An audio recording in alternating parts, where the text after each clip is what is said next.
Bilo bi lijepo da dođe, uskoro će preuzeti svoju dužnost. Htio bih napraviti usporedbu sa svojim govorom koji sam odande gore držao gospodinu Tihomiru Oreškoviću, premijeru na odlasku. Tada sam usporedio Hrvatsku sa jednim stablom i govorio sam kako pratim politiku od malih nogu, 10. 15. godine, kako sam gledao kako dolaze vlade, odlaze vlade, dolaze ministri, odlaze ministri. Međutim, način na koji taj sustav funkcionira se nije promijenio. Evo, spomenut ću opet gospođu Dalić. Upravo je vaše imenovanje na mjesto ministrice financija kada ste zamijenili gospodina Šukera potaknulo 2011. godine revolt, takozvanu Facebook revoluciju iz koje je potekla naša stranka. Tada smo shvatili da promjena ministara ne znači promjenu politike. I ja promjenom ministara u ovoj Vladi, Vladi HDZ-a i MOST-a također ne vidim nekakvu promjenu politike. Usporedio sam dakle Hrvatsku sa stablom koje je na nekoj prošlosti bilo, barem u ekonomskom društvenom smislu, puno jače, zrelije, bogatije i kako dolaze te garniture, režu grane, kidaju plodove, čupaju korijenje itd. Sličnost između gospodina Plenkovića i gospodina Oreškovića je ta što su došli odande daleko, tamo negdje daleko. Gospodin Orešković je povučen iz Kanade, gospodin Plenković je povučen iz Brisela. Evo da preuzme kormilo ovog našeg broda. Mislim da kao i gospodin Orešković, gospodin Plenković nema svijest o tome kako žive hrvatski građani, ne zna točno kakvu zemlju je preuzeo. Preuzeo je zemlju u kojoj najmanje svaki 10. građanin živi u dužničkom ropstvu. U blokadi je, to znamo, 328, 30 tisuća blokiranih, koliko već. Koje mnogi drugi ljudi su jednu plaću daleko od blokade, jednu plaću daleko od ovrhe, a ovrhe često završavaju ovime što se danas dogodilo, a to je deložacija. Naslijedio je zemlju u kojoj su mnogi bez rada, truda stekli prava, moć, bogatstvo. Evo prije možda koji dan ili jedno tjedan dana potvrđena je optužnica za ratno profiterstvo protiv Georga Gavrilovića, čovjeka koji je od ničega dobio pola Petrinje, da kažem pola Banovine, upropastio taj kraj i već 20 i koju godinu nikako da mu se stane na kraj. Ko zna koliko će mu još trebati suđenje, ko zna šta će biti na kraju, hoće mu Ustavni sud to rušiti, hoće li izbjeći pravdu ili neće, hoće li možda kao što se piše, možda nije točno, kao Sanader razboliti se, umrijeti, vidjet ćemo. Vidjet ćemo. A koliko ima takvih ratnih profitera koje naš sustav pravosudni nije dotaknuo, kojima nije ni ušao u trag, gdje nije pokrenuta istraga, potvrđena optužnica, a kamoli da oni dođu na nekakvu pravosudnu, dakle na točku gdje je presuda pravomoćna i onda da im se još nešto uzme. Daleko je to, daleko je, ali vjerujem da većina građana sanja o takvom događaju. Zašto? Pa građani nisu glupi. Ako gledate graf industrijske proizvodnje u Hrvatskoj, nakon 90-ih samo ide ovako dolje. Pa u tim proizvodnim pogonima su radili naši roditelji, naši djedovi, oni su svjedočili cijeloj toj pljački koji su provodili vladajuće garniture. Pa oni znaju ko je u nekom selu gdje su živjeli, u nekom gradu gdje su živjeli napravio koje djelo i da dana današnjega nije procesuiran. Prema tome, to su jedna od najvažnijih stavki, gospodine Plenković, koji niste ovdje prisutni, koje vi morate znati. I ja vas pozivam da reformirate institucije kako bi ovo stvarno postala pravna država. Ja sam danas rekao da mi nismo pravna država. Nemamo zatvoren pravni konstrukt. Pozivam vas, ono što sam rekao gospodinu Oreškoviću, da institucije koje su u Hrvatskoj paralizirane, loše i korumpirane, da im treba napokon stati na kraj. Govorili smo jučer o HRT-u, kako ga treba restrukturirati. Mislim da nema strane koja se nije ovdje složila da ga treba restrukturirati. Evo vam zadatka.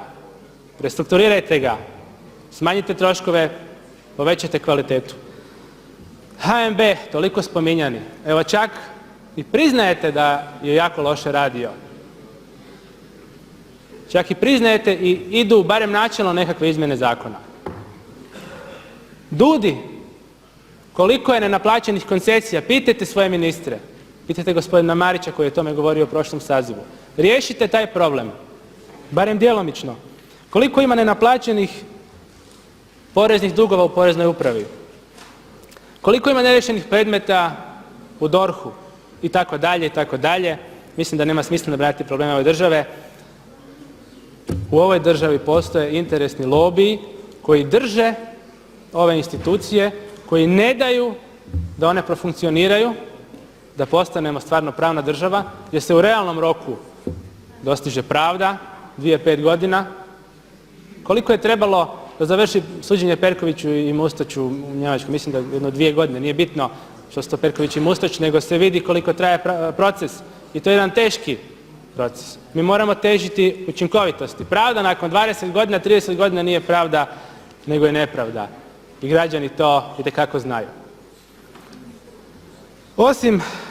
Osim spomenutog Gavrilovića, Georga, tu je naravno Ivica Todorić, kojemu nije strano poslovanje, ne znam, prodate mu papriku, radite za njega i on vam mora platiti 1 milijun kuna, ne plati vam i onda dođe ovako i kaže gledajte, vi možete sada dobiti 800.000 kuna ili idemo na sud, pa nakon 5 godina ćete dobiti taj milijun svoj.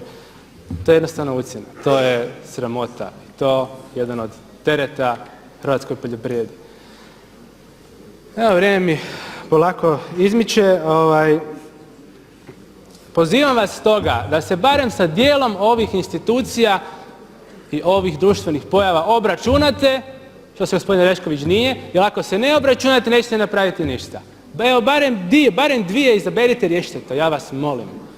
Da barem dvije snađite hrabrosti i riješite ih, pokažite volju. Nemojmo gubiti vrijeme kao što smo gubili do sada. Zastupnicima Živog zida, zastupnicima naše koalicije je na srcu jedino dobrobit naših građana. Mi smo već jučer načelno rekli da ovaj zakon o HRT-u, kojem ima dobru intenciju, da ćemo ga podržati. Možda će on pasti na Ustavnom sudu. Možda on stvarno zadrži novac u džepovima građana. Ja se nadam da hoće. Nećemo mi iz nekog inata, iz zloće biti protiv svega i reći da to ništa ne valja. Ne, podržat ćemo tu intenciju, nadajući se da će zakon profunkcionirati, iako nije naravno najbolje zakonsko rješenje, kako bi našim građanima što prije bilo što bolje. I ako bude neki drugi pametan prijedlog, to ćemo isto podržati. Međutim, gledajući vaš program, evo, što se tiče forme, moram vas pohvaliti, ovo je malo bolje od one Timove slikovnice, gdje su na kraju na jednu cijelu A4 stranu bilo napisana 3 ili 4 imena ministra, da dobije se malo na debljini, da ne stane to sve na 1 ili 2 strane, nego na 6 do 8. Tako da, forma je malo bolja, nema sličica, također slažem se da nije neki visok standard i ja se nadam da, evo, pošto niste odgovarali danas na pitanja kao ni gospodin Orešković, to je još jedna sličnost, da ćete barem u svojem obraćanju reći o nečemu nešto konkretno, nešto šire, jer ovo je stvarno jedan šturi popis nekakvih doslovno želja. Ja isto kad to čitam, ja stvarno bi trebalo zaposliti, stvarno bi trebalo reformirati, međutim, hoće li biti hrabrosti da se to dogodi, ja, gledajući program, gledajući ljude koje sam neke već vidio ovdje